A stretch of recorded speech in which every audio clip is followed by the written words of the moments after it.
Ladies and gentlemen, welcome back to another episode. This is yours truly, Culture Shock. We are here to discuss some more news for the Indianapolis Colts. These guys went out there and made some more moves going into day three, another day of free agency, I would say. But the Colts, we got a few news dropping, two moves and one gone. We can start at the beginning before we get into the title of the description of the video. Nick Cross, former safety of the Indianapolis Colts, now as we speak, is now heading to Washington for the Commanders. He's heading back home on a 2-year deal. Nick Cross was a free agent this offseason. I think the journey for this guy from starting to where he is now, I think it was a beautiful thing to watch. Of course, he was a go-to guy at the tackling position at the safety, a hybrid safety at that. I think he's a good use when it comes to, pretty much playing the run and coming down the middle of the field. He can play the middle of the field and he can play in the backfield as well, 3 levels. Well, I would say 2 levels. So you can put him at linebacker or safety. I think he's a good hybrid safety. The Commanders have got a good one coming in. So it'll be interesting to see how the Commanders use him moving forward. They did need a safety out there, with their free agencies and how it's going. But they got them a good one. I think zone coverage, he's pretty good at that. And he's a good tackler. Man coverage might be a little iffy, but he's everywhere on the field. If you need him to blitz, he'll blitz. Put him in coverage and zone. Really good at that as well. So I like that addition, him heading back home on a 2-year deal. So the Colts lose the safety at that. It's going to be interesting to see what they do in free agency or the draft at the safety department. I'm pretty sure they're going to go out there and get a vet. But if they do, I will definitely let you guys know when they do break the news on that situation. But like I said, once again, the Colts lose Nick Cross in free agency as of today. He heads to the Washington Commanders, which is back home. He is a native of the DMV. Wish him the best of luck, and I will definitely be looking at the games to see how he plays. He did go to the University of Maryland, so that should be an interesting little move there for the Commanders, and especially for Nick Cross going back home. Wish him all the well and the best. But let's hop to the nitty gritty of the episode here. We got Daniel Jones getting a contract extension, 2 years. The base value is $88 million. Max value is up to $100 million with incentives, and he pretty much averages about $44 million a year, $50 million guaranteed, is which we expected, and the injury guarantee is around $60 million to total protection if he's hurt. I don't know if you guys care about that, but honestly, in the NFL, they said this is one of the biggest 2-year deals in NFL history. That's kind of insane. So 2026, get about $50 million, in which we already knew. That's fully guaranteed, locks him in. He's pretty much the starter. We already knew that. Going into 2027, he's going to be making around $38 million. It's not all guaranteed, and the Colts can reconstruct it. So that's going to be interesting. I thought this contract was kind of crazy. I knew the Colts were going to bring him back, but I didn't think it would be a 2-year deal. This is pretty much a high risk, low reward type scenario. We know he's not the franchise quarterback moving forward, but they think they see something in Daniel Jones that can potentially put him into that conversation. Now, of course, he played his way into making a contract. If he can stay healthy and go out there and ball, he can probably work himself into another big deal, which could be a more lucrative contract and longer extension that can keep him stable in Indianapolis or elsewhere.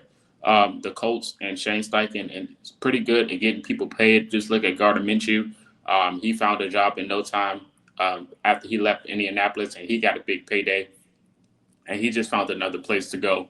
So, Daniel Jones, like I said, started off 8 wins. When he first got to Indianapolis, he was a huge question mark going into, this last year. We all thought we didn't know what he was going to look like. A lot of people was just looking at the Daniel Jones of the Giants. But, a lot of people forgot he did have some good moments in New York, especially Minnesota. Came to Indianapolis. Like I said, it's not about who you play for. It's more about who you're playing with. Surrounded by good guys, got a good locker room, good ownership. The fan base loves him. It could pretty much make you go out there and play some good football, make you lock in, stay composed. If you're in a bad environment and just, nobody's really locked in, it can affect your performance. And I think Indianapolis showed how much, a little can happen and a little can change, a player's morale and, production wise. He always had the upside. That's why he went so high in the draft. And, coming into Indianapolis, he pretty much showed why he was a top pick and, why they bought him in anyway. So came in as a QB competition as a vet, and he wound up winning a job, wind up keeping a job as of right now. So, like I said, it's a 50-50 move. He is coming off an Achilles injury, so it's going to be pretty risky to see how he recovers from that going into this year. But like I said, they got him on a 2-year deal, and not only is he back, but he has his go-to receiver as well. And this was one of those situations where we thought, okay, if they bring back one, can they bring back the other? They wound up bringing back both, and they still have Jonathan Taylor and a decent offensive line. So we still have continuity on the offense. The offense was very dynamic at the beginning of the year. Hopefully, they can go back to their ways. Like I said, they did lose Michael Pittman Jr. this offseason, but that does not change the dynamic of how the offense is going to look. I feel like it's going to be a little bit faster speed wise and hurry up, push the tempo down the field. Like I said, this is one of the highest scoring offenses last year. Losing Mike Pittman Jr. doesn't really mean much in my opinion. Like I said, he was barely used anyway, and he got hit on a good payday in Pittsburgh, and he'll probably be used elsewhere. But like I said, Alec Pierce was the go-to guy. You'll see more of Tyler Warren next year. You'll see more of Alec Pierce. You'll see more of Josh Downs. So they got out with the old and in with the new. All the people that fits the Shane Steichen system and what they have philosophy-wise, you'll see why they're still here. So you still got Jonathan Taylor. You still got Warren coming out. He's going to probably be used more. You got Josh Downs. You got Alec Pierce as the number one. All of these things is going to be playing into effect. And even last year, you can see A.D. Mitchell was another guy they got rid of. They just probably doesn't fit the the the game plan that they're going to have prepared going into next season. So I'm excited to see what it looks like. I just hope Daniel Jones and everybody can go out there and stay healthy. And that eight win start, hopefully they can fix out the kinks and have a little bit more balance so they can keep the momentum going throughout the whole year. Like I said, they had a lot of adversity last year with injuries and things of that nature, but next year it's going to be a whole new dynamic. Like I said, they got a lot of free agents still available, veteran-wise, that they can pick up to add to this offense, and the draft is still coming up. So all of these things can play into effect of what it may look like going into next year with the Colts and the offense. But, QB stability, Daniel Jones might be the best quarterback they've had since Phillip Rivers and Andrew Luck. So I totally understand why they brought him back on a 2-year deal. He's shown enough compared to the carousel we had of quarterbacks. He might be one of the best out of all of them, besides Phillip Rivers. So it keeps the core together. Another reason why the 2-year, they got cap flexibility. It's a short deal, so they can't really, it's not really breaking their pockets. And like I said, continuity, they still got Alec Pierce coming back and everything. So we're going to see what it looks like. But other than that, I feel like I said, it's a big risk, low reward. Just a scenario if he happens to get injured again or things like that nature.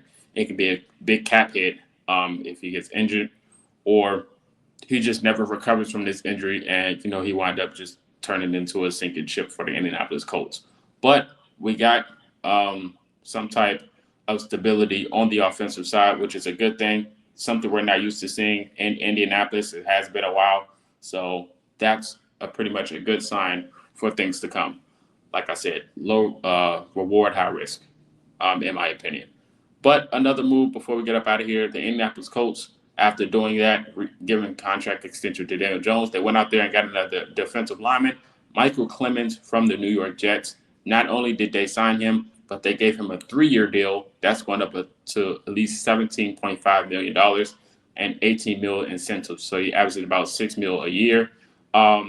Not a bad piece, not a bad deal. It's like a rotational piece on the defensive line, and he pretty much is like a rotational piece, and the contract wise is decent. It's not really breaking the pockets for the Indianapolis Colts, but he is a guy with a high upside and potential to be pretty good.